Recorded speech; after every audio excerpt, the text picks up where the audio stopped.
computer, tablet or smartphone and on your smart speaker. This is The Journey with David Hackett.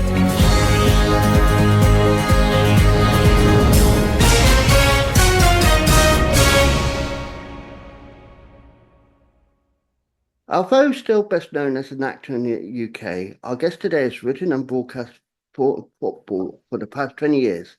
His early work as an author included Fair End, which told the story of Arsenal's famous North Bank terrace and marked the first use of oral history techniques in the football context, and The Greatest Stage, the official history of Wembley Stadium.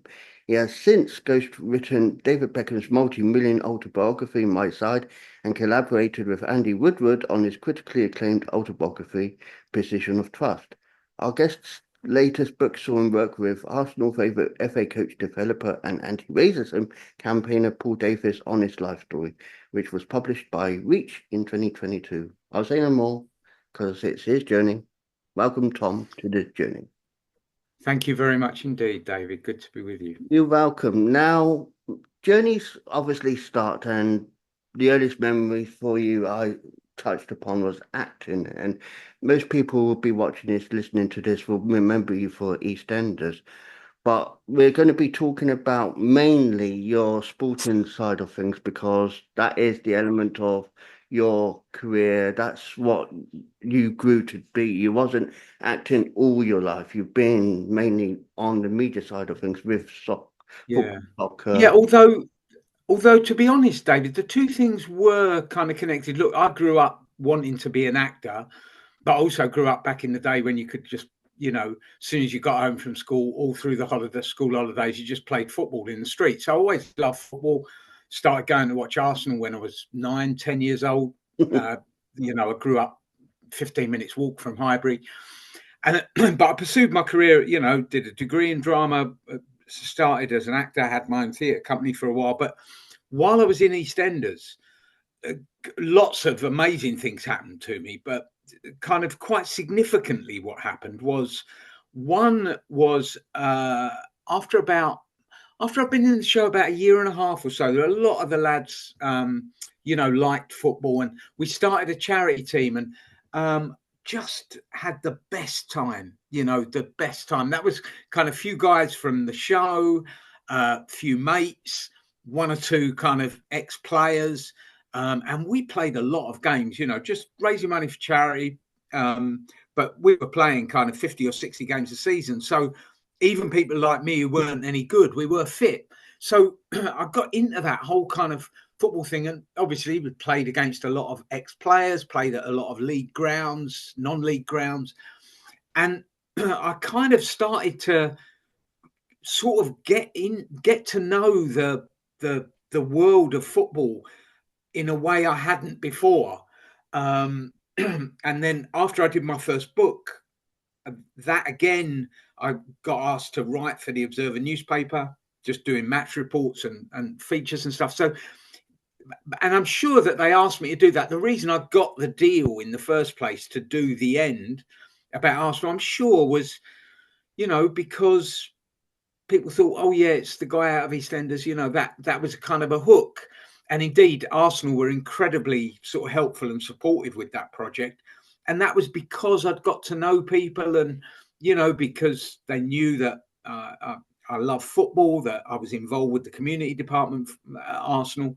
And the two things kind of, I think the acting sort of in a funny way led on to, the writing and all the kind of sports stuff I've done since. So it wasn't so completely different, and there are definitely things in writing, particularly in ghostwriting, which do have stuff in common with acting. You are sort of putting yourself in someone else's character. They give you the lines, as it were, their story, and then you kind of get into character and get it onto a page. So they're not so disconnected as it might seem at first. Yeah, because the early outset for EastEnders, I remember, was Julia Smith and Tony Smith, I believe, and Tony Holland, yeah. Tony Holland, yeah. And I say the late Julia Smith because she's no longer with us. But the element of your character was obviously written the way it was, people perceived you to be that way, I assume, because they see Lofty's this, Lofty's that. Yeah, maybe there's. I'm not sure that. I'm not sure. Quite a lot's made of that. I'm not sure that people. I haven't found particularly that people weren't able to Yeah. I, disconnect. yeah. That. You kind of get people come up and go, "Oh, hello, Lofty," and all that, man. But as soon as but as soon as you engage, then you have conversations with people, and people know you're an actor and you're just playing a Yeah. character. I think that's kind of overestimated, really, the confusion. Um, and I that's think that. and that's the key element, I would say. If I was to meet you in the street, I would, yes, automatically would think in my mind, yes, Lofty. But at the same time, yes, Tom, you just the person playing Lofty. So that's how it Yeah, would. yeah. But you see, that again helps with, when you go and you're writing books or you're doing whatever you're doing, the fact that people kind of sort of think they know you because they watch you on telly every week, that kind of it's great actually, the way all through my career, it has people you can kind of dispense with the formalities. People kind of, in a weird sort of way, feel they know you, and that makes it very easy to kind of get on with people, to talk to people, and helps establish the kind of trust that you need to to conduct interviews and ghostwrite life Yeah. stories and stuff like that.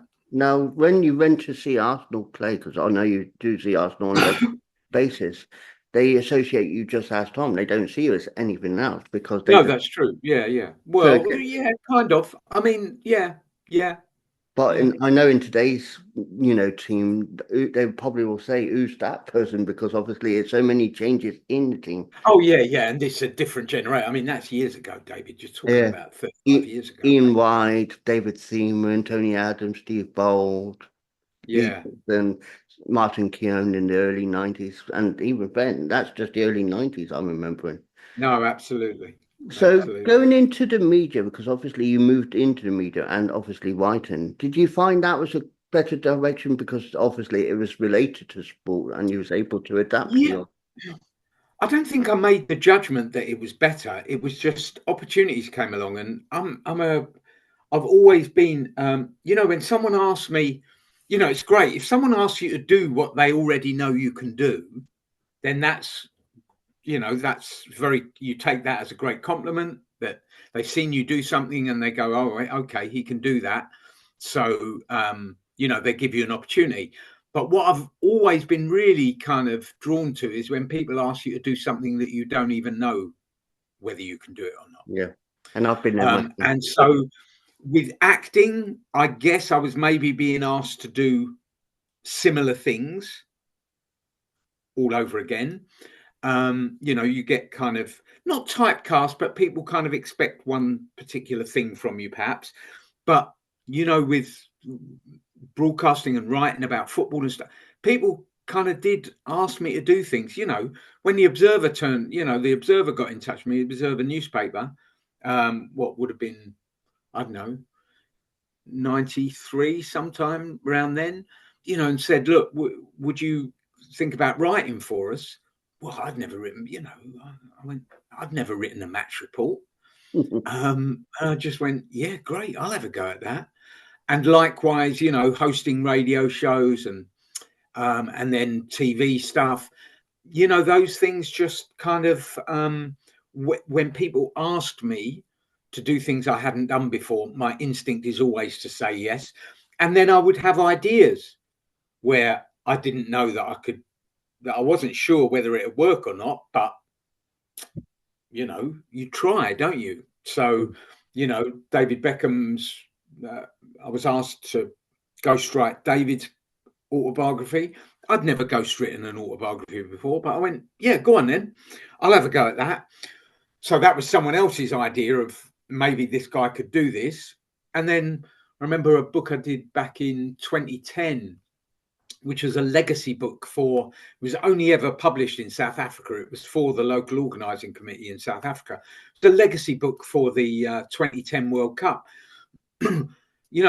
I didn't know if I could do that, but I had the idea. I had an idea for this, and kind of went for it really, and talked them into doing it and letting me do it. And so those things that where you're not sure if you can do them, those are always the things that I'm drawn to.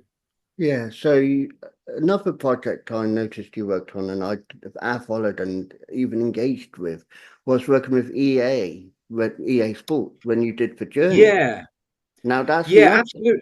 that's Yeah, another I mean side that's your passion, but it was another side to your son. well, it was another opportunity to do something I'd never even thought about doing before. It was I was really kind of, I think I've been lucky in many ways, but that really came out of the blue. That they had EA. I mean, my association with them now runs to maybe 8 years, 9 years. I've Yes, been working with EA. Obviously, there's not a story mode in the game anymore, but I still kind of contribute as a writer. But I just got contacted out of the blue to say, look, and it was explained to me they were doing a story mode for the game, the Alex Hunter story, the journey. And they said, oh, we just need someone who kind of has got a good idea about football and who could check what we're doing and make sure that it's realistic, in terms of how a young player would progress, kind of amounts of money that transfers or wages might involve, how kind of relationships between chief executives and players and managers and agents and families, how those might work. They really just wanted someone to kind of check over what they were already doing. So I did that at first, and then very quickly they kind of said, well, maybe we should get you a bit more involved. So then very quickly, from the first iteration of the journey, I can't remember which year that was, but 2008. they said, could you come in and actually help us develop the story in the early stages? So it'd be great to have you working with us. I mean, it was just 3 of us used to work on it in the very early stages, just putting the story together, the narrative, and then they would go away and kind of structure it, see what would work in the context of the game, what was possible in terms of building the game as a computer game, and then I would do that checking at the end as well, just to make sure that it was all that I felt it was realistic, that it was credible, and that the thing kind of hung together as a story. So that was a brilliant project to work on. It came out of nowhere, and really, I'd never played FIFA. I'm a bit old, really, for computer games and stuff. So again, it's something where people say, "Well, could you help?" And I went, "Yeah, go on then." Okay, and that's great, and I really like that. I mean, I've just finished a bunch of work, which again, I'm kind of pushing on now. But if you find yourself in situations professionally where you kind of go, oh, I don't really know if I can do this, but you go ahead and do it anyway. I really like that. So I've just finished a thing. It's nothing to do with sport, actually, nothing to do with sport or even acting, other than that it's delivering. You've got to stand up in front of a room full of people and deliver, as it were. But it's a thing called Google verification training, which is a digital verification training, which is to do is a partnership between Google and the Press Association. And it's really just explaining to journalists, newspapers all over the country, just going in and sitting down with groups of journalists and explaining how it's possible to use digital tools to verify stories. Yeah. So you might get, something on social media, or you might get a video, or you might get a bit of audio. Or how do you check that it's true? How do you check that it's what it purports to be? And I just got kind of asked about that. I've delivered some training in the past, and it was a guy I'd worked for at UCF, at the University College of Football Business in London. Is a guy I'd worked for there, who knew I could teach, knew I could deliver training. But the subject matter, I don't know. But I kind of went in for a session with them and went, yeah, I'd love to. And that's great, to be in your 60s and go to sleep at night thinking, well, I've got to do something in the morning and I don't really know if I'm going to be able to do it or not. I think that's great. I feel very, very sort of privileged to be in that situation. Yeah, and I just like how, even you said yourself about verification, you don't know what is true, what is not. And the difficult thing when you do read things on social media is either A, it's believable or not. But back in the day, it was a case of I read it as true. But nowadays, you have to be so. Yeah, no, absolutely. But the interesting thing about this particular project is it's actually explaining and demonstrating how actually a lot of, obviously there is social media, online. The online world is full of disinformation and misinformation. But what's interesting is a lot of the kind of tools that are used to create that disinformation and misinformation can also be used to uncover that disinformation and misinformation. So a lot of the tools, digital tools, which create a situation where we don't know what's happening, or we don't know what's true and what's not, we don't know what's real and what's not, those same tools can be purposed to check whether they're true or not. It's kind of it's just like it's like when we're having a Zoom meeting here and I could just touch the screen and suddenly I could be seeing myself instead of seeing you, but it's the same tool. Yeah. So you can do that with digital tools when it comes to verifying stories, video, images, audio. And I just find that something really, look, it's important that we all struggle with disinformation and misinformation. It's, in a lot of cases, it can be incredibly dangerous. So it's very important to be able to be aware of how to check, what tools you can use to check. I mean, obviously, it comes down to gut instinct as well. You see something, you go, oh, I'm not sure about that, or you are sure about it. But there are things that you can use to double check and to back up stories. Yeah, so moving to the future, obviously, I know there'll be more exciting projects for you to be working on, and you probably will be asked, or you are working on things. Do you see that it is progressing well, that the future is going to be good? Well, I don't know. Well, yes, the future's going to be good because I'm lucky. Like I've always kind of believed that things, one way or another, will work out fine. Do you know what I mean? I just have that kind of, probably because of the situation I grew up in. My parents were teachers, so they were professional people. They were, it was a really great upbringing. So, and it instilled me with a lot of confidence. And it instilled me with a lot of optimism. My parents were very kind of confident, capable, optimistic people, and I think that kind of fed through. So I've always, so there's stuff going on right now. Who knows what? Who knows what? I'd love to go back and do some acting now. I feel like I'm ready for that.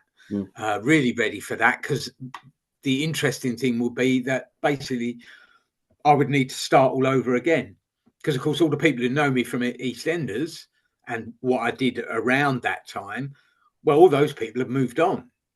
Or sadly passed. I mean, so it's a kind of new world out there. So, if I needed to go back and start from scratch, I'd be fine with that. I'd enjoy that. And then there are other, there's stuff. I'm a trustee at the National Football Museum. There's always stuff going on around that I tried. Just got back late last night from Manchester for there was a kind of don't know what you call it really. It was a kind of, not a launch, it was a kind of summation of that we've been doing some community projects based around the LS Lowry picture going to the match, and it was just presenting those community projects.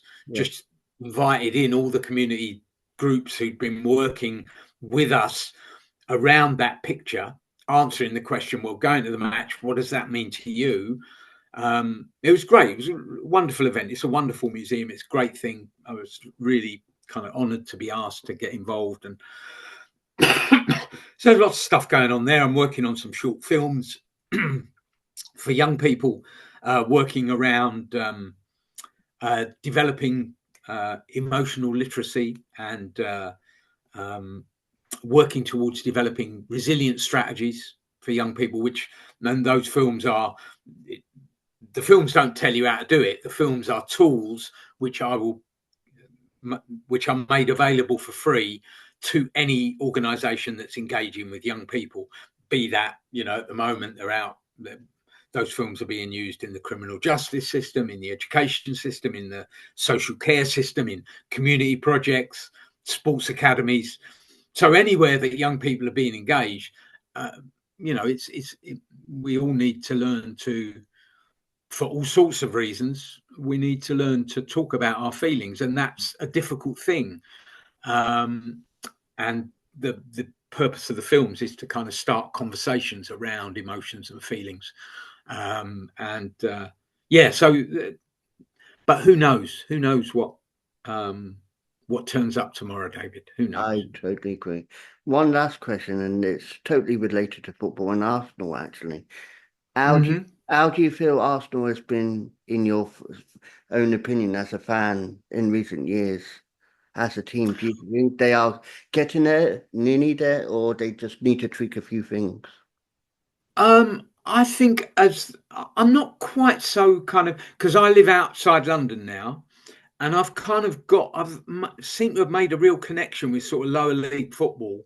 I've now got a season ticket at my local club, which is Cheltenham Town.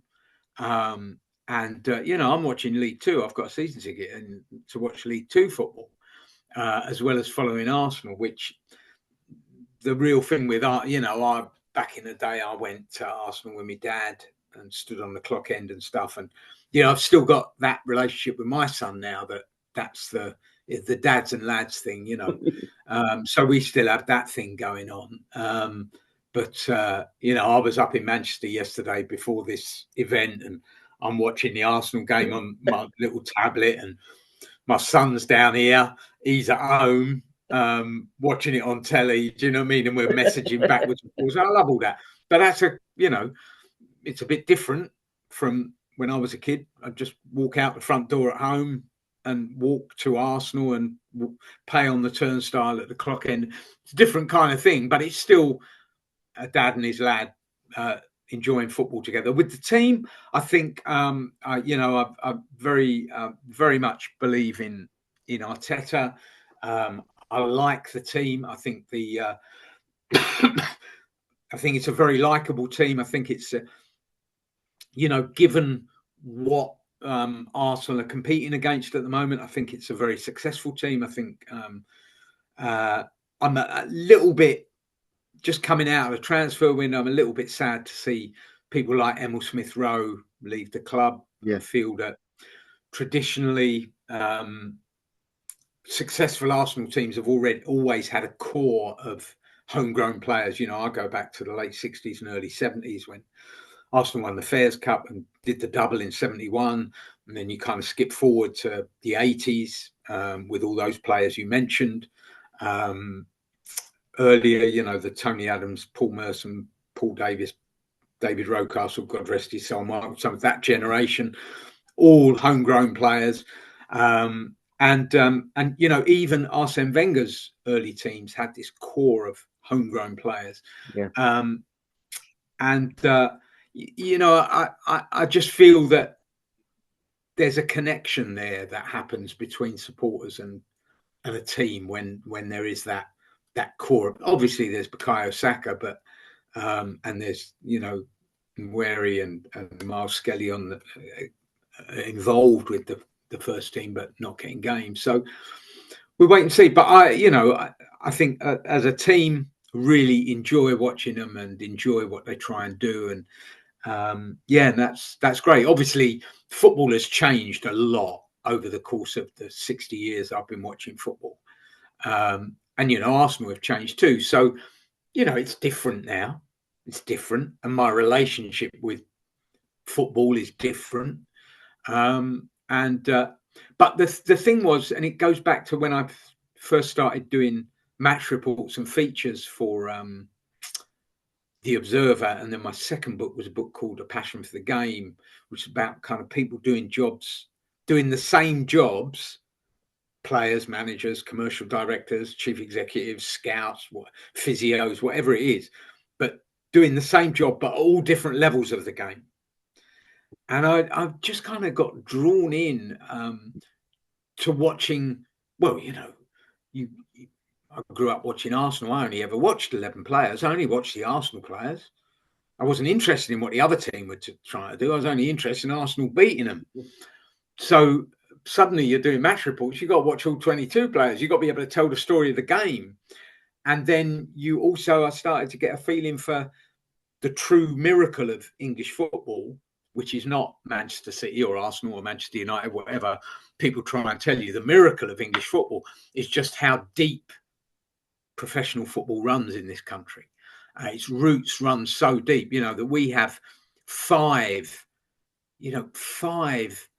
full-time professional leagues in this country. Yeah. No other country in the world has that. That is unique to this country.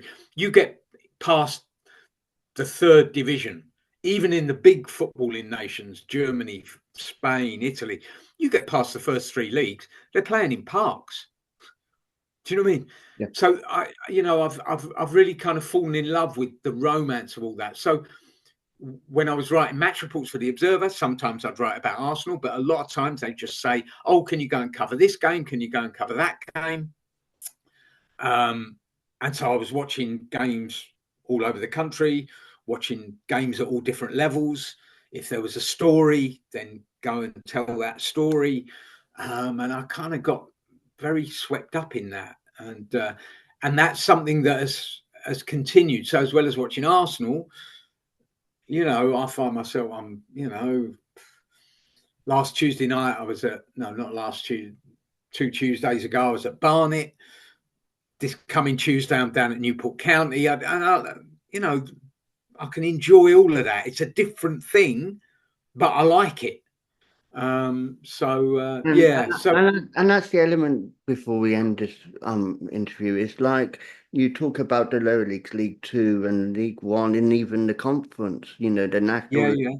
The grassroots is there, and there is potential. Example, Jamie Vardy went from Fleetwood to actually Leicester, and look where he did for Leicester. 100%. So 100%. Well, you can look if you want to see it most clearly. Just look. I'm not going to go through the whole team now, David, but look at the team that played for England at the Euros, that got to the final of the Euros. Who lost to Spain by the odd goal. And if you look at the players who represented England, the vast majority of them learnt football at Football League clubs, not at Premier League academies. You've got the one or two. You've got Bukayo Saka, doesn't know anything but Arsenal. You've got Phil Foden, doesn't know anything but Manchester City. You've got Declan Rice, came through but you look at Pickford, you look at Walker, you look at Stones, you look at Maguire, you look at Maguire didn't play, but you look at Harry Kane. No, absolutely. Harry Kane came through the academy system, but he went out on loan to Football League clubs to learn how to be the centre forward he is. So that pyramid is incredibly important to the England national team. Yes, Jamie Vardy is one that people write about. Ian Wright back in the day was one that people write about, Greenwich Borough to Arsenal and England. But you look at the England team now, the pyramid creates, the pyramid fosters and teaches those players. And still now, where the Premier League is, biggest league in the world, blah, blah, blah, all of that stuff, still the best English players, their backgrounds, some of them have come through academies, but the backgrounds of so many of them are either they've come through academies at Football League clubs rather than Premier League clubs, or they've come through academies, but in order to be Premier League players or England players, they've had to go out and play lower league football. Yeah. Harry Kane being a perfect example. Yeah. God knows how many teams I can remember seeing him playing for Millwall. I can remember seeing him playing for Norwich. He played for lots of teams. So, and he needed that to develop as a player. So, that it's that football pyramid. I love that, and I love, and it's a very obviously. You go and watch Arsenal, or you go and watch Cheltenham, or you go and watch Bath City in the National League South. Obviously, the football is of a completely different standard, but it's still got something about it that I love. And actually, it's got more about it. It's got things about it which watching Arsenal used to have back in the day. But obviously, the Premier League and football has moved on, which is fine. Don't get me wrong, that's fine. But there's still things like going and being able to stand behind the goal at a game. Do you know what I mean? Yeah. I like all that. So I feel lucky that I kind of know and have come to love that the whole pyramid, the whole English football pyramid, not just what we see and hear and read constantly on television, radio, newspapers, social media, online media. It's all about Premier League, just that's fine. I don't need anybody to tell me about the Premier League because I can see for myself. Yeah. But I totally agree with that, and I really believe that the lower leagues do need the recognition, and I do recognise when I was in England, I still follow them per se now. I was following my local team where I used to live, which was Terrace City. They're in National League South, but they've had an up and down journey because they've been in the leagues, but then they got relegated, and now they at that National League level. They now absolutely. They now in the new national stadium for themselves, but they're trying to find their feet again. No, and there's stories everywhere. There's everywhere you go, there's a story, and that's the other thing. You go to games outside look. Everybody knows the story with every Premier League club. Everybody knows the story, right? But you go to games and you get talking to supporters, or you meet people, managers, or chief executives, or whoever it is, and you get talking about their clubs, lower league clubs, and you go, that's an amazing story. I didn't know that, and every club has got its own story because every club is completely rooted in its local community. Yeah. Whereas obviously Premier League and quite a few Championship clubs now, it's more about a kind of global audience. So, they're not so rooted in their local community. They may, create videos and stuff that gives the impression of being rooted in their local communities, but they're not rooted in their local communities in the same way.